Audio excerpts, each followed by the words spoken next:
வணக்கம். இன்றைய செய்திகள். கோவை ரயில் நிலையம் எதிரில் அமைந்துள்ள மத்திய கூட்டுறவு வங்கியில் நலத்திட்ட உதவிகள் வழங்கும் நிகழ்ச்சி நடைபெற்றது.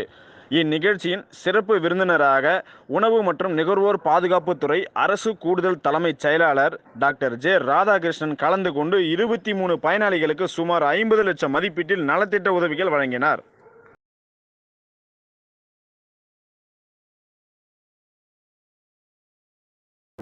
வணக்கம்.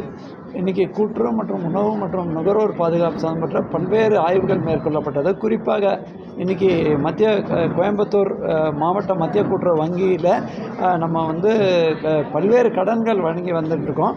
அதில் குறிப்பாக அடையாளமாக 23 நபர்களுக்கு 49.3 லட்சம் கடன்கள், சுயஉதவி கடனாக இருக்கட்டும், இல்லையா சிறுதொழில் கடனாக இருக்கட்டும், நாட்டுப்புற கலைஞர் கடன் போன்ற பல்வேறு கடன்கள் வழங்கப்பட்டது.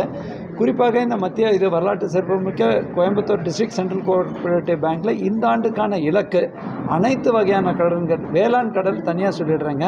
வேளாண் கடனுக்கான இலக்கு 780 கோடி ரூபாய். அது இப்போ இனிமேல் தான் அது ஸ்டார்ட் ஆகும். அதில் இதுவரைக்கும் 6872 நபர்களுக்கு 79.1 கோடி ரூபாய் கொடுத்துருக்காங்க.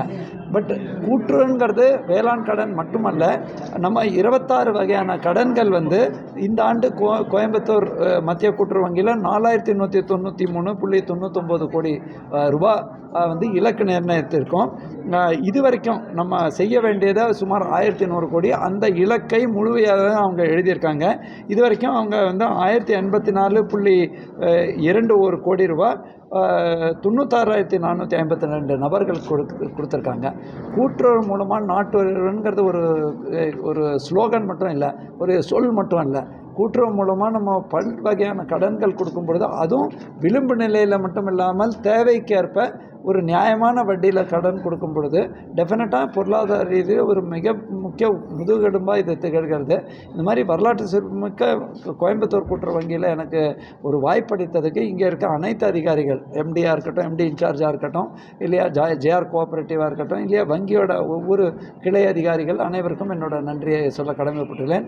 முத்தாய்ப்பாக நம்மளோட பயனாளிகளை நம்பி நாங்கள் இருக்கோம். எங்களை நம்பி பயனாளிகள், மாநில அரசை நம்பி பயனாளிகள் இருக்காங்க. பயனாளிகள் இந்த மாதிரி ஒழுங்காக இந்த கடனை வாங்கி அதை பொருளாதார ரீதியில் முன்னேற்றத்துக்கு பயன்படுத்தி அதை திருப்பி கொடுக்கும் பொழுது திரும்பி அவர்களுக்கே கூடுதல் கடன் கொடுக்க வழிவகை செய்கிறது. அதற்கு பயனாளிகளுக்கு என்னோட முதற்கண் நன்றியையும் சொல்லி விடைபெறுகிறேன். நன்றி, வணக்கம். சார், நடைபாதை வியாபாரிகளுக்கு எவ்வளோ சம்பளம்? ஜுவல் லோனா? நடைபாதை வியாபாரிக்கு லோன்ஸ் ஆஃப் டெசியூட், ஃபோக்காஸ், ரிவர்ஸ் மார்ட்டிகேஜ் அப்படின்னுங்கிறது இது பல பெட்டி ட்ரேடர்ஸ் இது வரைக்கும் இவங்க 5.4 கோடி ரூபாய் 1218 நபர்கள் கொடுத்துருக்காங்க. இலக்கு 28.35 கோடி.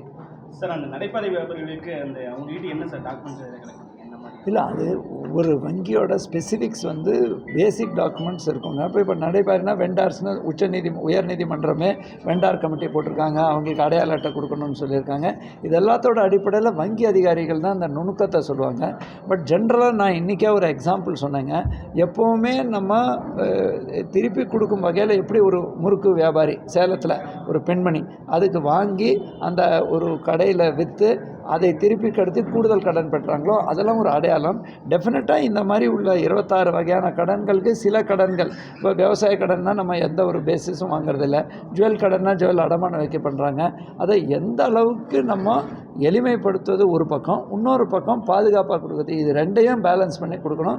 டெஃபினட்டாக நீங்கள் கொடுக்கக்கூடிய நடைபாதை வியாபாரிகளுக்கான பிரச்சனைகள் என்னன்னு சொல்லி எங்கள் டிபார்ட்மெண்ட்டில் கேட்டு அதை ரெக்டிஃபை பண்ண சொல்கிறாங்க. தேங்க்யூ.